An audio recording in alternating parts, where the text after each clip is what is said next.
मैं अगर जज होता तो विशेष पावर का यूज करके इलेक्शन को रोक देता। हमारी जैसी मानसिकता के लोग, देश में इलेक्शन महत्वपूर्ण नहीं है, देश के लोगों के साथ न्याय जरूरी है, हर वोटर्स के साथ न्याय के मेरी वोट है कि नहीं।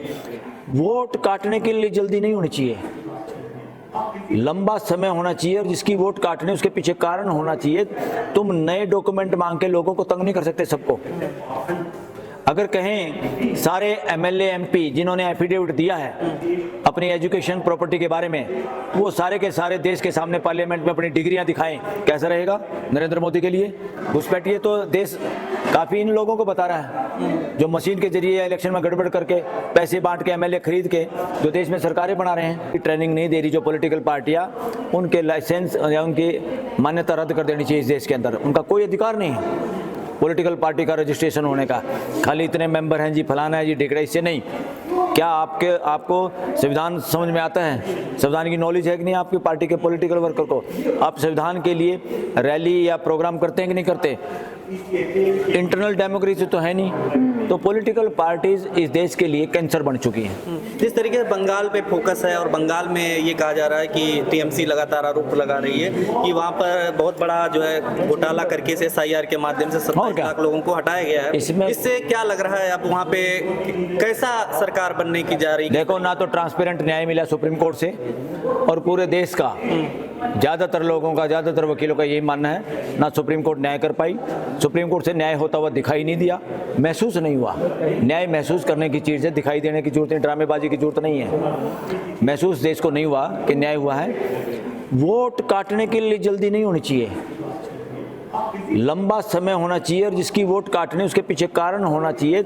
तुम नए डॉक्यूमेंट मांग के लोगों को तंग नहीं कर सकते सबको।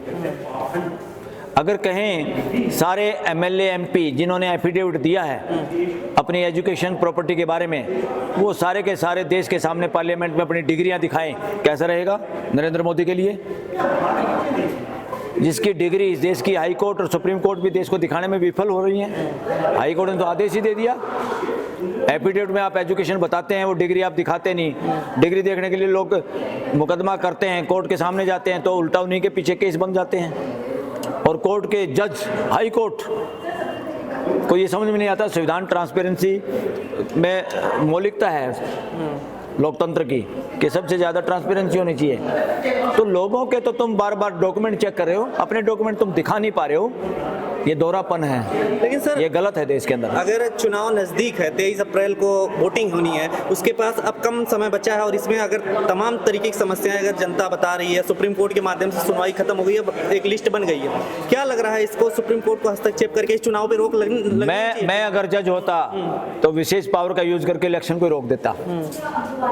हमारी जैसी मानसिकता के लोग, देश में इलेक्शन महत्वपूर्ण नहीं है, देश के लोगों के साथ न्याय जरूरी है, हर वोटर्स के साथ न्याय के मेरी वोट है कि नहीं। भागीदारी जरूरी है, किसी को भी बहाना बना के वोट कटियर समय नहीं है, और इलेक्शन होगा जरूर। इलेक्शन ज़्यादा जरूरी नहीं है, स्पेशल कंडीशन में टाइम पीरियड बढ़ सकता है सरकार का, तो इलेक्शन कराने की जल्दबाजी नहीं होनी चाहिए। तो देश के लोगों को न्याय मिलना, न्याय देना उनको ज़्यादा जरूरी है।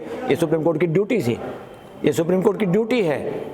ये कहना कि जिनकी वोट अभी नहीं बनी फिर अगले इलेक्शन में डाल लेंगे, that is nonsense on the part of supreme court. ये सुप्रीम कोर्ट की टिप्पणी एक घटिया टिप्पणी है, असंवैधानिक टिप्पणी है, न्यायिक व्यवस्था को कमजोर करने वाली टिप्पणी है। लेकिन चुनाव आयोग तो सीधे तौर पर सोशल मीडिया पर लिख रहा है कि तृणमूल कांग्रेस को 2 टूक जवाब, यानी ये पार्टी विशेष को टारगेट करने लगा है अब चुनाव आयोग। नहीं, बकवास है ना। चुनाव आयोग कहाँ पे, कोई और ही लिखता है उसकी स्टोरी, कोई और ही बताता क्या लिखना है। चुनाव आयोग को तो देश पपेट मान रहा है, मदारी का बंदर मान रहा है, देश का दुश्मन मान रहा है, असंवैधानिक काम कर रहे हैं वो लोग।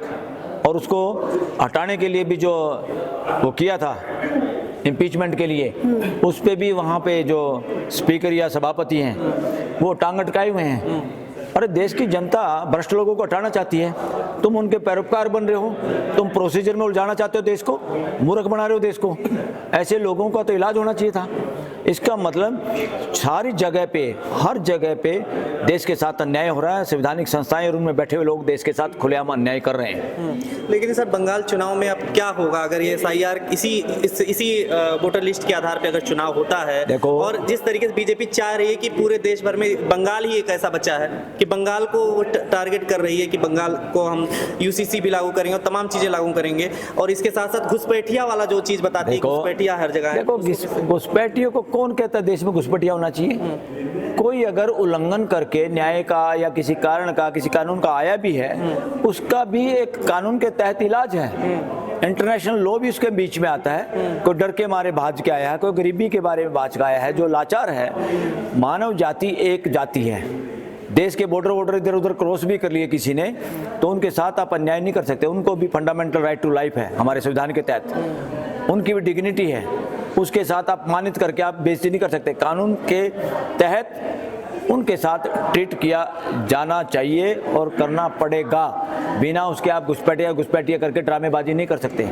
घुसपैठिए तो देश काफ़ी इन लोगों को बता रहा है, जो मशीन के जरिए या इलेक्शन में गड़बड़ करके पैसे बांट के एमएलए खरीद के जो देश में सरकारें बना रहे हैं या जनप्रतिनिधि चुने जा रहे हैं, ये घुसपैठिया लोग हैं। पार्लियामेंट के अंदर, विधानसभाओं के अंदर ये घुसपैठिए लोग हैं। ये बांग्लादेशी घुसपैठियों से ज़्यादा खतरनाक है इस देश के लिए।